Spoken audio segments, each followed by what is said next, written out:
मेहमान हैं जनाब सादत खलीफा साहब, आप तशरीफ रखते हैं। आप इकोनॉमिक्स ऑफ एजुकेशन में आपने डॉक्टरेट किया है जवाहरलाल नेहरू यूनिवर्सिटी से, और आप मरकज़ी तालीमी बोर्ड की मुख्तलिफ जो जिम्मेदारियाँ हैं उन पर फायज हैं, उनको पूरा करते हैं। इसके अलावा एक मास्टर ट्रेनर्स का एक कोर्स चल रहा है, आप लोगों के इल्म में होगा, ऑनलाइन एक कोर्स चल रहा है मरकज़ी तालीमी बोर्ड का मास्टर ट्रेनर्स। उसमें भी आपके मुख्तलिफ कई लेक्चर्स अल्हम्दुलिल्लाह NEP पर बहुत मौसर हो चुके हैं। तो आज हम बराह रास्त आपसे इस्तेफादा करेंगे NEP 2020 बुनियादी नुकात। हामिदन व मुसल्लियन अम्मा बाद। मोहतरम ज़िम्मेदारान इदारा और मोहतरम टीचर्स, अस्सलामु अलैकुम वरहमतुल्लाहि वबरकातुहू। मुझे आपके सामने NEP 2020 इसके बुनियादी नुकात पर बात करने के लिए कहा है। तो यहाँ सब लोग जो है वो सब टीचर्स हैं जी। तो early childhood care and education इस लेवल पे पढ़ाने वाले कितने लोग हैं, हाथ उठा सकते हैं? ECC जो early childhood care and education जिसको कहते हैं, कितने टीचर्स हैं? ओके। और एलिमेंटरी एजुकेशन के कितने हैं? सेकेंडरी सीनियर सेकेंडरी के? तो बाकी लोग कौन हैं जो किसी में भी हाथ नहीं उठाए? आप UG PG को पढ़ाने वाले हैं, PhD को सुपरवाइज करने वाले हैं, कौन लोग हैं जो हाथ नहीं उठाए थे जी? अच्छा, मतलब LKG UKG से लेकर 11-12 तक पढ़ाने वाले कितने टीचर्स यहाँ पर हैं, हाथ उठाएं। ओके। मैंने जो कैटेगरीज आपके सामने बताई हैं उसको हम NEP में डिटेल में पढ़ेंगे। दोबारा हाथ उठाइए, कितने लोग हैं? 12 से ऊपर जो क्लासेस होते हैं UG PG, इनमें पढ़ाने वाले कोई हैं? हायर एजुकेशन हायर लेवल पर जो टीच करते हैं, ऐसा कोई है? ठीक। फिर भी कई हाथ नहीं उठे हैं। मैं समझता हूँ कि वो लोग क्या कहते हैं, तालीमी बालिगान नाम का एक कॉन्सेप्ट होता है ना, अडल्ट लिटरेसी एंड एजुकेशन। तो मुझे लगता है कि जो लोग हाथ नहीं उठाए हैं वो समाज के बड़े बूढ़ों को, बुजुर्गों को पढ़ाने वाले लोग होंगे जी। तो मतलब बुजुर्गों को पढ़ा कर आपके हाथ भी नहीं उठ पा रहे हैं। खैर, तो नेशनल एजुकेशन पॉलिसी जब बोलते हैं हम उर्दू में, जिसको कौमी तालीमी पॉलिसी, कौमी तालीमी पॉलिसी से क्या मुराद है? कोई वॉलंटरीली बता सकते हैं? नेशनल एजुकेशन पॉलिसी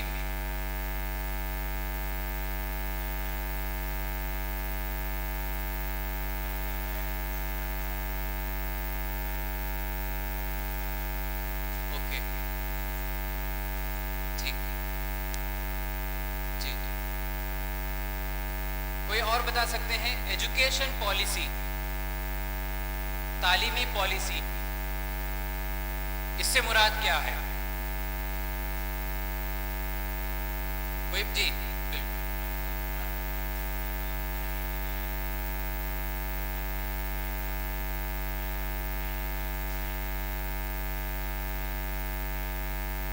जी, ये एक एस्पेक्ट वेरी गुड।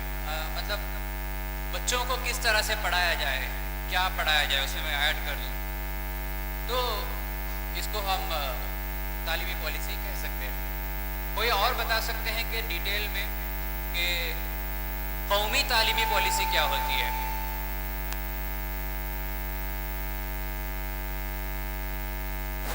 काम कर रहे हैं जी। कौमी तालीमी पॉलिसी जी, फरीद भाई।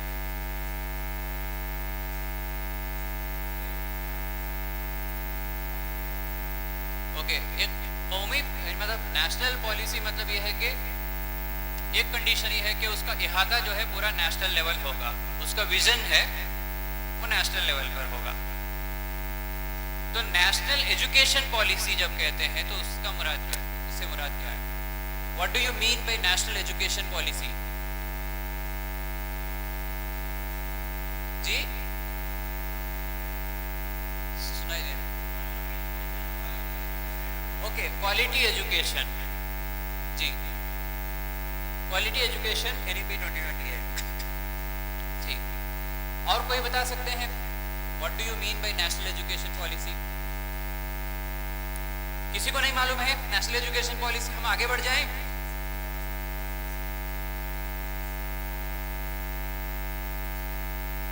छह से 14 बरस के बच्चों को मुफ्त में शिक्षा देना, तो राइट टू एजुकेशन क्या है? ठीक, तो हम आगे बढ़े, जोर से बोलिए। हाँ ठीक, तो जितने ओपिनियंस आए हैं उसके अलावा आपके पास कुछ और चीजें नहीं है शेयर करने को, आगे बढ़ सकते हैं। ठीक है, तो मेरा अगला सवाल ये है कि नेशनल लेवल पर एक तालीमी पॉलिसी 2020 में पहली दफा आई थी या इससे पहले भी पॉलिसीज आ चुकी हैं? कितने लोग मानते हैं कि इससे पहले भी तालीमी पॉलिसीज आ चुके हैं? हाथ उठाएं। नहीं, मैं टीचर ट्रैप मैं नहीं फेंकूंगा कि मतलब अगर आप हाथ उठाएंगे तो मैं ट्रैप में आ जाऊंगा या आ जाऊंगी कि मतलब ये तो मुझे ही पूछेंगे कि कौन सी पॉलिसी बताओ। खैर, तो आप बता दें, मैं फिर भी वो ट्रैप फेंक रहा हूं कि कोई एक पॉलिसी जो एनईपी 2020 से पहले आई हो। 1986 में 1986, वेरी गुड जी, आप बताइए। सर्व शिक्षा अभियान क्या नेशनल एजुकेशन पॉलिसी है? कितने लोग अग्री करते हैं? हाथ उठाइए। कोई अग्री नहीं कर रहे हैं। जी, आप माइनॉरिटी में हार गए वोट। हाँ जी जी, तो और कोई बता सकते हैं? 1986 की पॉलिसी एक आई थी, वेरी गुड। और उससे 86 की पॉलिसी से पहले या 86 की पॉलिसी और 2020 की पॉलिसी के बीच में कोई पॉलिसी आई है? एनसीएफ करिकुलम फ्रेमवर्क क्या नेशनल एजुकेशन पॉलिसी है? नहीं है जी। 1968, 86, 2020, वेरी गुड। आपका नाम? मोहम्मद आबिद हारून। मोहम्मद हारून साहब के लिए मतलब एक अप्रिसिएशन के तौर पर अगर आप क्लैप कर सकते हैं तो बिल्कुल कर सकते हैं जी, वेरी गुड। यानी 3 पॉलिसीज आई हैं अभी तक, मतलब फाइनली जो अप्रूव्ड हुई है वो 68 की पॉलिसी, 86 की पॉलिसी और 2020 की पॉलिसी। अब एक सवाल ये आता है कि नेशनल पॉलिसी ऑन एजुकेशन 1992 आपने कहीं सुना है? किसी ने नहीं सुना है। असल में 92 को नेशनल एजुकेशन पॉलिसी के तौर पर सेपरेट, जिस तरह से एनईपी 2020 है या एनपी 1986 या 68 के तौर पर जो है 92 की पॉलिसी को एक सेपरेट एजुकेशन पॉलिसी के तौर पर हम उसको आइडेंटिफाई नहीं करते हैं, बल्कि उसको हम ये कहते हैं कि पीओए। नोट कर लीजिएगा, याद रख लीजिएगा कि प्रोग्राम ऑफ एक्शन 1992 को जो है रिवाइज्ड पॉलिसी ऑफ 1986 भी कहा जाता है और साथ में जो है पीओए प्रोग्राम ऑफ एक्शन भी कहा जाता है। 1968 की जब पॉलिसी आई थी उससे पहले कोई नेशनल लेवल की एजुकेशन पॉलिसी आई नहीं है, लेकिन जो मिनिस्ट्री ऑफ एजुकेशन होता था, अभी भी है वो, बीच में ह्यूमन रिसोर्स डेवलपमेंट मिनिस्ट्री के तौर पर उसको आइडेंटिफाई किया गया। मौलाना आज़ाद जब पहले मिनिस्ट्री ऑफ एजुकेशन बने तो उनसे लेकर हम देखते हैं कि बाद में भी एमसी चागला वो लोग जो कंटिन्यू किए, उस दौर में एजुकेशन पॉलिसीज नहीं बल्कि एजुकेशन कमीशंस आया करते थे। और ये दौर में एक इंटरेस्टिंग कॉमन फेनोमेना ये था कि एजुकेशन है ना, कॉन्स्टिट्यूशन अगर आप देखेंगे एजुकेशन किस लिस्ट में है पूछा जाता है। अगर आप यूपीएससी अटेंड करते हैं, कोई बता सकते हैं कि एजुकेशन किस लिस्ट में है? स्टेट में है, सेंटर में है, कंकरेंट लिस्ट में है, मैं ऑप्शन भी दे देता हूँ। किस में है जी? मुझे इतनी हिंदी नहीं आती है, मैं साउथ से हूँ, आप इंग्लिश में अगर बोल सकते हैं या शकील साहब हेल्प कर दें।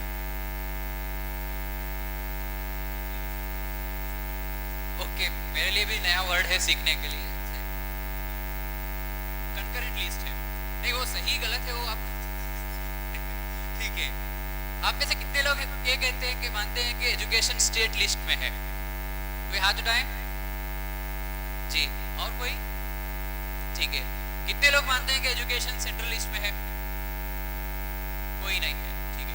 तो अभी यानी आप एक हैसियत से सही हैं 1972 तक। 1972 में एक कॉन्स्टिट्यूशन का अमेंडमेंट हुआ था, इंदिरा गांधी उस वक्त जब प्रधानमंत्री थी।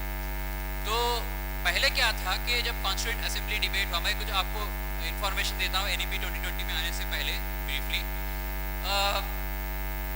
कॉन्स्टिट्यूएंट असेंबली डिबेट किया कि एजुकेशन को हम कहाँ रखें, मतलब फंडामेंटल राइट में रखें, क्या करें एजुकेशन को एज ए फंडामेंटल राइट। तो तमाम मेंबर्स ने उसका एतराफ़ किया कि हाँ ये एक बुनियादी हक है तालीम, यानी बच्चों को 14 साल तक तालीम मिलना मदर टंग में, ये बच्चों का, हर बच्चे का एक जो हिंदुस्तान में रहता है उसका एक बुनियादी हक है, फंडामेंटल राइट है। लेकिन ये है कि सरकार के पास जो है इतना पैसा नहीं होगा, फंड नहीं है, फाइनेंस नहीं कर पाएगा कि मतलब पूरे मुल्क का एजुकेशन सिस्टम को वो खड़ा कर सके। क्योंकि हिंदुस्तान जो है आज के मुकाबले में उस वक्त बहुत ही नया मुल्क था और फंड कहाँ से अलग अरेंज करेगा, बजट कहाँ से लाएगा, एक बड़ा चैलेंज था। तो इस वजह से उसको क्या किया, आर्टिकल 45 में भेजा और उसमें क्या है कि डायरेक्टिव प्रिंसिपल्स में भेजा। और उसमें मौलाना आज़ाद रहमतुल्लाह अलैह का ओपिनियन ये था, जो बाद में उसको कॉन्स्टिट्यूशन में माना गया, वो ये था कि एजुकेशन को स्टेट लिस्ट में रखा जाए। कुछ जो मरकज़ी इदारे हैं जैसे IITs, IIScs, IIM वगैरह बाद में बने, इनको जो है सेंटर के पास, सेंट्रल गवर्नमेंट के पास होना चाहिए। और वो एक विजन था कि मौलाना आज़ाद रहमतुल्लाह अलैह का। आज हम देखते हैं कि IITs, बहुत सारे IITs बन गए। आज कोई और क्लेम करते हैं कि मतलब हमने इतने सारे IITs बनाए, IIMs बनाए, लेकिन उसकी बुनियाद जो है कहीं ना कहीं मतलब जो फाउंडर्स हैं इस मुल्क के, उनके विजन से जाके जुड़ता है। खैर, तो 72 तक में वो स्टेट लिस्ट में था, तो स्टेट यानी मतलब लार्जली तो एजुकेशन जो है यानी बड़े लेवल पर एक सेंटर का मुद्दा नहीं था। सेंट्रल गवर्नमेंट क्या कर रही थी कि मतलब एजुकेशन को लेकर उनके कुछ कंसर्न्स हैं, स्कूल एजुकेशन को लेकर कुछ कंसर्न्स हैं, हायर एजुकेशन को लेकर कंसर्न्स हैं, तो एक कमीशन को बिठा देते थे। कमीशन क्या करती थी कि मतलब एक्सटेंसिव रिसर्च स्टडी करके कुछ रिकमेंडेशंस बनाते थे, सजेशंस बनाते थे, जो सरकार को देते थे। जैसा जो है राधाकृष्ण कमीशन है, 1948 में आई थी, वो उसको गठित किया गया था। तो राधाकृष्ण को मतलब यूनिवर्सिटी एजुकेशन कमीशन कहते हैं। यूनिवर्सिटी एजुकेशन में बहुत सारे प्रॉब्लम्स हैं, उन प्रॉब्लम्स को एड्रेस करने के लिए एक कमीशन बनाई गई। सेकेंडरी एजुकेशन के लिए 1952 में मुदलियार कमीशन आई।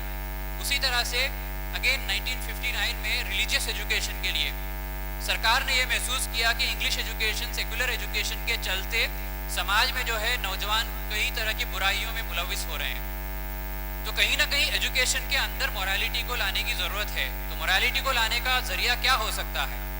तो फाउंडर्स ऑफ द नेशन और उस वक्त के जो एजुकेशनिस्ट ने यही रिकमेंड किया कि एजुकेशन को हम रिलीजन से बरी नहीं कर सकते हैं, रिलीजन ही मेजर ड्राइविंग फोर्स होगा मोरालिटी के लिए। ये एक्सेप्ट किया और उसके बाद में उन्होंने एक रिलीजियस एजुकेशन की एक कमेटी बनाई, जिसको श्री प्रकाशा कमीशन कहते हैं। 1959 में उसको बिठाया था कमेटी। तो ये सब कमीशंस आती रही। फाइनली जो है 1964 से 66 में कोठारी कमीशन आई। कोठारी कमीशन ने जो है बहुत ही एक लेंथी ड्राफ्ट जो है प्रेजेंट किया, यानी मतलब हमारे मुल्क का तालीम का एक डायरेक्शन क्या होना चाहिए, उसका विजन क्या होना चाहिए, उसका स्ट्रक्चर क्या होना चाहिए, हमारे तालीमी निज़ाम की क्या तरजीहात होनी चाहिए। ये तमाम चीज़ों को उसने बहुत ही पूरे मुल्क में वो ट्रैवल किया। अभी तक कोई ऐसा नहीं है, इतने एजुकेशन पॉलिसी कमीशंस आए, कोठारी के जितना मतलब कोई एक्सटेंसिव स्टडी करके, रिसर्च करके कोई पॉलिसी जो पॉलिसी रिकमेंडेशन नहीं दिया, जिसकी बुनियाद पर 1968 की जो पॉलिसी हमारे सामने आई। तो फिर वो पॉलिसीज़ का सिलसिला चला। 86 में आई, 86 के बाद में 92 में POA बना। POA का जो यानी प्रोग्राम ऑफ एक्शन के बाद में ये नेशनल नेशनल एजुकेशन पॉलिसी 2020 हमारे सामने आई है। तो एजुकेशन पॉलिसी क्या है, तो उसमें अगर आप देखेंगे, एक सेकेंड, आप लोगों ने बहुत सारे डिफरेंट ओपिनियन दिए कि एजुकेशन पॉलिसी है क्या। हम अगर मतलब पॉपुलर जो डेफिनेशन अगर देखेंगे नेशनल एजुकेशन पॉलिसी क्या है, उसमें यह है कि एक कॉम्प्रहेंसिव डॉक्यूमेंट है जो हिंदुस्तान के तालीमी निज़ाम के विज़न और गोल्स को आउटलाइन करता है। हमारा तालीमी निज़ाम कैसा होगा, उसके क्या मकासद होंगे, उसका स्ट्रक्चर क्या होगा, उसका करिकुलम क्या होगा, करिकुलम की क्या प्रायोरिटीज़ होंगे। तो सरकार और तालीम के बीच में, तालीमी निज़ाम के बीच में किस तरह का रिलेशनशिप रहेगा। सरकार पूरी तरह से उसको कंट्रोल करेगी, सरकार जो है तालीमी निज़ाम को जो है मतलब प्राइवेट एंटिटीज़ के हाथ में छोड़ेगी फ्री मार्केट के बुनियादों के तहत। तो ये तमाम चीज़ें जो है एक लार्जर विजन जो है, गोल जो है वो डिसाइड करता है नेशनल एजुकेशन पॉलिसी। तो नेशनल एजुकेशन पॉलिसी में इसमें हम जो है रफली यानी जो क्या मेजर चेंजेस आए हैं NEP 2020 आने के बाद से क्या चेंजेस आ सकते हैं, NEP 2020 कैसे उसको देखता है। बहुत सारी चीज़ें स्टेट पर है, स्टेट गवर्नमेंट पर रहेगी ये बात कि स्टेट गवर्नमेंट कैसे उसको इम्प्लीमेंट करेगी। तो ये आपके सामने जो है नेक्स्ट जो स्लाइड है वो स्ट्रक्चर है स्कूल एजुकेशन का। स्कूल एजुकेशन का पहले का एक स्ट्रक्चर था, उसमें ये था कि आंगनवाड़ी वगैरह एक सेपरेट स्ट्रक्चर हुआ करता था, फिर पहली से लेकर 10वीं तक का एक पूरा स्कूल का स्ट्रक्चर, फिर क्या होता है कि 11th और 12th सीनियर सेकेंडरी या पोस्ट सेकेंडरी, हायर सेकेंडरी या प्री यूनिवर्सिटी, ऐसे अलग अलग स्टेट में उसका अलग अलग उसका डेफिनेशन है, ऐसे उसका स्ट्रक्चर हुआ करता था। तो NEP ने क्या किया कि उसको 4 स्ट्रक्चर्स में इसको बांटा। पहला फाउंडेशनल स्टेज 3 से लेकर 8 साल के बच्चों के लिए, और उसके बाद में प्रिपरेटरी स्टेज 8 से 11, मिडिल स्टेज 11 से 14 और सेकेंडरी स्टेज है 14 से लेकर 18। फिर वोकेशनल एजुकेशन जो सेकेंडरी एजुकेशन के साथ में वो जुड़ के उसके अंदर इंट्रोड्यूस किया गया है। नेक्स्ट स्लाइड, ये स्लाइड देखें कि पहले का जो स्ट्रक्चर है, नीचे वाली जो लकीरें हैं ये आपके आंगनवाड़ी, अलग अलग स्टेट में अलग अलग जो early childhood care and education के नाम पे सिस्टम हुआ करता है स्टेट्स में, कहीं बाल वाटिका, आंगनवाड़ी, इस तरह का जो भी स्ट्रक्चर है। और उसके बाद में हम देखते हैं कि 6 साल से लेकर 16 साल तक जो है पहली से लेकर 10वीं का स्ट्रक्चर था, फिर 16 से 18 तक के लिए 11वीं 12वीं, जिसको higher secondary, senior secondary, post secondary, pre university ऐसे कहा जाता है। नया स्ट्रक्चर में आप देखेंगे कि जिसके अंदर एज भी मेंशन है, क्लास पीछे वाला मैं बताऊंगा, उसके अंदर आप देखेंगे कि जैसा जो 5:3:3:4 ये स्ट्रक्चर है अभी जो प्रपोज स्ट्रक्चर, कुछ स्टेट गवर्नमेंट ने इसको इंट्रोड्यूस किया है, बहुत सारे स्टेट्स अभी इसको इंट्रोड्यूस करने में, अभी यूपी का मुझे पता नहीं है, आप लोग बेहतर बता सकते हैं, यूपी में चेंज हुआ है स्ट्रक्चर के तहत, नहीं हुआ है। तो मतलब वही स्टेट गवर्नमेंट्स जो है, कई स्टेट गवर्नमेंट्स इवन जहाँ पर भी हाँ हो रहा है, लेकिन बहुत सारी चीज़ें ऐसी हैं कि जो रिलेक्टेंट है। जैसा तमिलनाडु है, तमिलनाडु ने NEP को इम्प्लीमेंट करने से मना किया है, कर्नाटका ने बोला है कि वो अपने अल्टरनेटिव एजुकेशन पॉलिसी बनाकर इंट्रोड्यूस करेगा। ऐसे पॉलिटिकल डिस्कशंस ये चल रहे हैं। तो इस स्ट्रक्चर में देखिए कि पहले जो 5 साल हैं उनमें 3 साल जो होंगे, 3 से 6 साल के लिए वो आंगनवाड़ी प्री स्कूल होगा, early childhood care and education. फिर उसके बाद में 2 साल क्लास 1 और 2, और क्लास 3 से लेकर 5 तक के लिए 8 से 11 साल दूसरा स्टेज है। तीसरा स्टेज जो है 11 से 14 साल के लिए वो 6 से 8वीं क्लास तक, फिर अगेन 9वीं से लेकर 12वीं वो जो है आखिरी स्टेज। नेक्स्ट जाइए जी। तो अब इसमें देखें कि बैक कीजिए,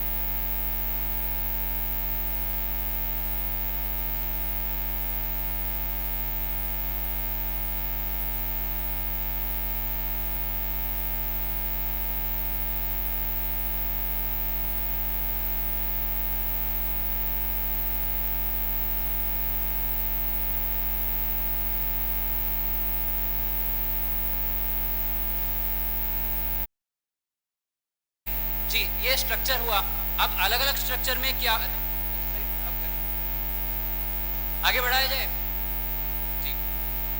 तो स्ट्रक्चर ऑफ स्कूलिंग में फाउंडेशनल स्टेज में क्या होगा, फाउंडेशनल स्टेज जहाँ पर मतलब 3 से लेकर 8 साल की उम्र के बच्चों को पढ़ाया जाएगा, उसमें जो है यानी बहुत ही करिकुलम जो है बहुत ही लाइट वेट होगा, बहुत हार्ड करिकुलम नहीं होगा। यानी जहाँ पर हम एग्ज़ाम्स कंडक्ट नहीं करेंगे, जहाँ पर हम ये जो है टेक्स्ट बुक, नोटबुक बहुत ज़्यादा लिखाना, मतलब जहाँ पर हमारा समेटिव असेसमेंट होता है, एग्ज़ाम ओरिएंटेड जो टीचिंग लर्निंग होगा, वो सिस्टम फॉलो नहीं किया जाएगा, बल्कि वो play based, activity based learning होगी, जहाँ पर जो है बच्चों से कहा जाएगा कि कोई मॉडल बनाओ, या गेम्स के ज़रिए से जो है बच्चों को जो फाउंडेशनल लिटरेसी और न्यूमरेसी स्किल्स को इम्पार्ट करने की कोशिश की जाएगी। Foundational literacy skills and numeracy skills क्या होता है, कोई बता सकते हैं?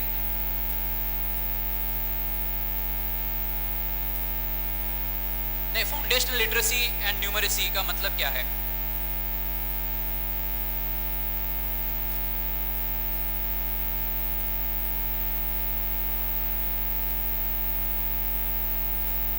ठीक, और कोई ऐड कर सकते हैं? फाउंडेशनल लिटरेसी जी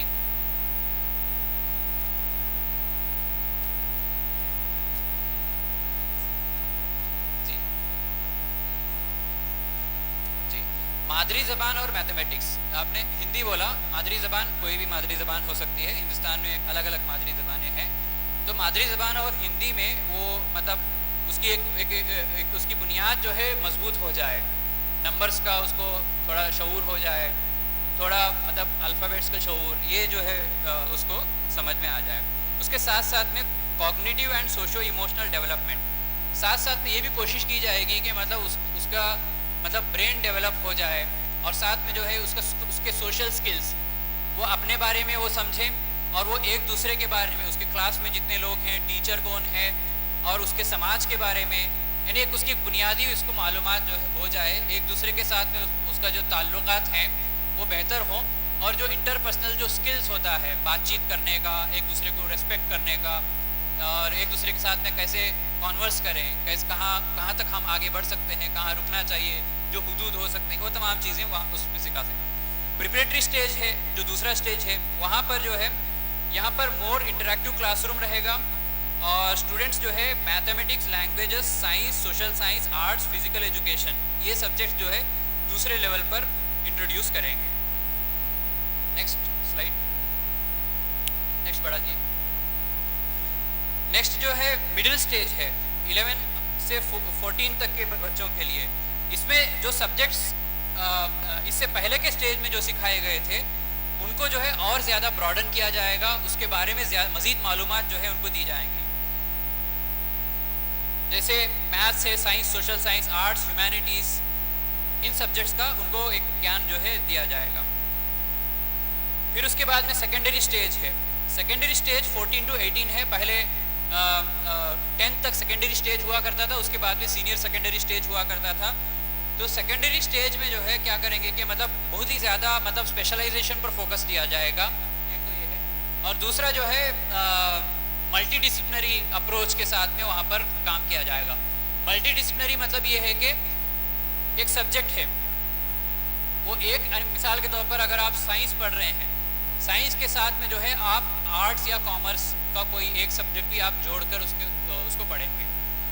अभी मैं आपको बताता हूँ कि हम लोग क्या कर रहे हैं कि बहुत ही ज़्यादा जो स्पेशलाइजेशन होता है ना, जैसे मिसाल के तौर पर कोई आर्ट्स में है, उसको कॉमर्स और साइंस का ABCD भी नहीं मालूम रहेगा, या वो जानने की कोशिश करेगा, मतलब जब एडवांस लेवल पर जाता है हायर एजुकेशन। उसी तरह से साइंस में जो है वो सोशल साइंस, ह्यूमैनिटीज़ वगैरह के बारे में वो मतलब वो बहुत नाशना रहता है। तो हम लोग की इस बार रिसेंटली एक रिपोर्ट थी national institute of education planning administration, उसका रिव्यू जो है UGC यूनिवर्सिटी ग्रांट्स कमीशन में होना था। तो UGC के जॉइंट सेक्रेटरी है, उनके साथ में पूरा एक दिन की मतलब वो मीटिंग थी, और उस वक्त एक स्कॉलरशिप की स्कीम को लेकर हम इवेलुएट कर रहे थे सरकार की। और वो जो ऑफिसर हैं वो बता रहे थे कि मतलब आने वाले दिनों में UGC जो है पूरी तरह से हायर एजुकेशन को मल्टी डिसिप्लिनरी और इंटर डिसिप्लिनरी NEP के मुताबिक वो बनाने की कोशिश करेगी। मिसाल के तौर पर अगर सेकेंडरी लेवल पर अगर हमारा जो बच्चा है वो सही से मतलब अदर सब्जेक्ट्स के बारे में वो नाशना रहता है, जो हायर लेवल पर जब पहुंचेगा हायर एजुकेशन में, उसको ज़रूर जो है दुश्वारियाँ आएंगी। तो इसके अलावा की जो टेक अवेज हैं एनईपीज में, सबसे पहला तो ये है कि national education policy holistic and multidisciplinary education के बारे में बात करता है। मल्टीडिसिप्लिनरी के बारे में तो आपके बारे में अभी मैंने बात किया है। एनईपी 2020 का डॉक्यूमेंट अगर आप देखेंगे, उसके अंदर 3 टर्म्स यूज करता है। एक मल्टीडिसिप्लिनरी एजुकेशन, दूसरा इंटरडिसिप्लिनरी, तीसरा ट्रांसडिसिप्लिनरी। मल्टीडिसिप्लिनरी ये है कि आप जो है एक साथ मल्टीपल डिसिप्लिन्स को आप सीखेंगे, वो सीखने की सलाहियत अपने अंदर रखेंगे। इंटरडिसिप्लिनरी ये होता है कि एक सब्जेक्ट है, मिसाल लीजिए कि इकोनॉमिक्स। इकोनॉमिक्स में आप बजट कैसे बनाना है, पब्लिक फिनांस एक सब्जेक्ट है, इकोनॉमिक्स के अंदर एक एरिया आता है। तो वो जब पढ़ते हैं, पब्लिक फिनांस को जब आप समझते हैं, उस वक्त आपके पास बेसिक पॉलिटिकल साइंस का नॉलेज होना चाहिए। बेसिक पॉलिटिकल साइंस का नॉलेज ये है कि लोअर हाउस क्या है, अपर हाउस क्या है। आप जो सोशल साइंस पढ़ाते हैं वो जानते होंगे। विधानसभा और लोकसभा, इसमें डिफरेंस क्या है, और विधान परिषद और राज्यसभा, इसमें क्या डिफरेंस है। बजट कैसे पास होता है, ये पॉलिटिकल साइंस का भी कंसर्न है। तो बच्चों के अंदर ये शऊर हो कि इंटरडिसिप्लिनरी अप्रोच के साथ में वो सब्जेक्ट को पढ़ें। अगर वो इकोनॉमिक्स में पब्लिक फिनांस पढ़ रहा है, बजट कैसे बनाना है, उसके पास ये जानकारी भी होनी चाहिए कि बजट पास होने का क्या प्रोसेस है, वो पॉलिटिकल प्रोसेस है। बजट को इम्प्लीमेंट कौन कर रहा है, वो बजट को कौन इम्प्लीमेंट करता है, वो आपका जो है आईएएस ऑफिसर हो सकता है, पंचायत लेवल पर ऑफिसर्स हो सकते हैं, तो आपका जो ब्लॉक लेवल के जो ऑफिसर्स होते हैं। तो मतलब ये कि वहाँ पर गवर्नेंस आएगा। पब्लिक एडमिनिस्ट्रेशन नाम का एक सब्जेक्ट है। मतलब सिर्फ बजट एक टॉपिक है जिसको समझने के लिए आपके पास इंटरडिसिप्लिनरी अगर अप्रोच है, जिसमें आपके पास पॉलिटिकल साइंस का नॉलेज हो, पब्लिक एडमिनिस्ट्रेशन का नॉलेज हो, इकोनॉमिक्स का, 3 सब्जेक्ट का नॉलेज होगा तो बजट को आप अच्छी तरीके से समझ सकते हैं। ये इंटरडिसिप्लिनरी। ट्रांसडिसिप्लिनरी ये है कि आप मतलब एक सब्जेक्ट को, एक डिसिप्लिन को पढ़ते जा रहे हैं। जैसा मिसाल के तौर पर ये पीएचडी लेवल पर ये जनरली अप्लाई होता है कि उस सब्जेक्ट के बारे में आप रिसर्च कर रहे हैं। मिसाल के तौर पर जैसा मेरा एक सब्जेक्ट है, जैसा यहाँ पर जिक्र किया गया है, इकोनॉमिक्स ऑफ एजुकेशन। आपने सुना एजुकेशन एक अलग डिसिप्लिन है, इकोनॉमिक्स एक अलग डिसिप्लिन है। ये क्या चीज़ है कि इकोनॉमिक्स ऑफ एजुकेशन, इसमें हम ये स्टडी करते हैं कि एजुकेशन के जो प्रिंसिपल्स हैं और जो इकोनॉमिक्स के जो प्रिंसिपल्स हैं। जैसा मिसाल के तौर पर इन्वेस्टमेंट है, आप पैसा लगाते हैं, पैसा लगाने से आपको क्या मिलता है, प्रॉफिट या लॉस मिलेगा, रिटर्न मिलता है। तो एजुकेशन में हम ये असेस करते हैं, इकोनॉमिक्स ऑफ एजुकेशन में, कि तालीम में हम अगर खर्च करते हैं हमको क्या रिटर्न मिल रहा है। एक रिटर्न हम ये देखते हैं कि इकोनॉमिक्स ऑफ एजुकेशन के लिए कि मतलब आपका जो फाइनली आप जॉब करके लाइफ लॉन्ग जो आप अर्न करते हैं वो आपका प्रॉफिट है। दूसरा, अगर आप अनएम्प्लॉयड हैं, मतलब ये है कि आपको जो है लॉस होता है। ये इकोनॉमिक्स ऑफ एजुकेशन का मतलब बेसिक फंडा है। तीसरा ये है कि मतलब इकोनॉमिक्स ऑफ मतलब एजुकेशन का कि मतलब आपको बहुत सारी चीज़ें और मिलती हैं तालीम में अगर खर्च करने की वजह से, जिसको इकोनॉमिक्स के टर्म में पॉजिटिव एक्सटर्नैलिटीज़ कहते हैं। जैसा मिसाल के तौर पर आप एजुकेशन में जाते हैं, आपके अंदर प्रोफेशनलिज्म बढ़ सकता है अगर आप उसको पूरी तरह से अडॉप्ट करते हैं। आपके अंदर जो है बहुत सारे पॉजिटिव सलाहियतें हैं, वो आ सकती हैं चाहे आप हायर एजुकेशन में आप जाते हैं। तो ये एक ट्रांसडिसिप्लिनरी अप्रोच है जहाँ पर हम एक डिसिप्लिन को पढ़ते पढ़ते एक और डिसिप्लिन में हम ट्रांजिट करते हैं। होलिस्टिक अप्रोच ये है कि हम, जिसको उर्दू में हमाजहत कहते हैं, हमाजहत तालीम, जिसमें हम सिर्फ जो है बच्चों को सिर्फ इंफॉर्मेशन नहीं देंगे, सिर्फ माइंड की तालीम नहीं होगी, बल्कि उसकी मतलब उसका वेलबींग, उसका फिजिकल फिटनेस, उसका और एनवायरनमेंट के साथ में जो कनेक्शन है, वो ये तमाम चीज़ें जो है होलिस्टिक एजुकेशन, होलिस्टिक अप्रोच में शामिल है। मैं आपको एक पॉइंट नोट कराता हूँ, आप उस बाद में जाकर इंटरनेट पे सर्च कीजिए। एक एजुकेशन फिलोसोफर हिंदुस्तान के गुजरे हैं जिनका नाम है जित्तू कृष्णमूर्ति। जित्तू कृष्णमूर्ति उन्होंने एक अपना एक मॉडल दिया था, यानी मतलब जब 1940s और 50s के बीच में एक डिबेट हुआ करता था, गांधीयन फिलोसफी ऑफ एजुकेशन, दूसरा जो है जित्तू कृष्णमूर्ति, जित्तू JIDDU जित्तू कृष्णमूर्ति, ये साउथ इंडिया से हैं। तो गांधी का फिलॉसफी क्या था कि मतलब वर्क, लर्निंग बाय डूइंग जिसको कहते हैं, जैसे एकलव्य वगैरह, आप फरीद साहब उसको बेहतर बता सकते हैं। जित्तू कृष्णमूर्ति का जो है होलिस्टिक आइडिया ऑफ एजुकेशन था, जहाँ पर मतलब वो यानी क्या बोलते हैं, एजुकेशन का जो ऑब्जेक्टिव है वो सिर्फ जो है लर्निंग या कॉग्निटिव डेवलपमेंट नहीं, बल्कि एक इंसान को फियरलेस होना, फिजिकली फिट होना, इंसान का और इस कायनात के साथ में एक अच्छा कनेक्शन, ये तमाम एक अप्रोचेस के साथ में उसने कुछ स्कूल्स डेवलप किए हैं। उसके अच्छे वहाँ से निकले हुए लोग हैं। अभी एक रिसेंटली एक स्कॉलर है, एक यंग स्कॉलर है, युवान अवेस, बल्कि युवान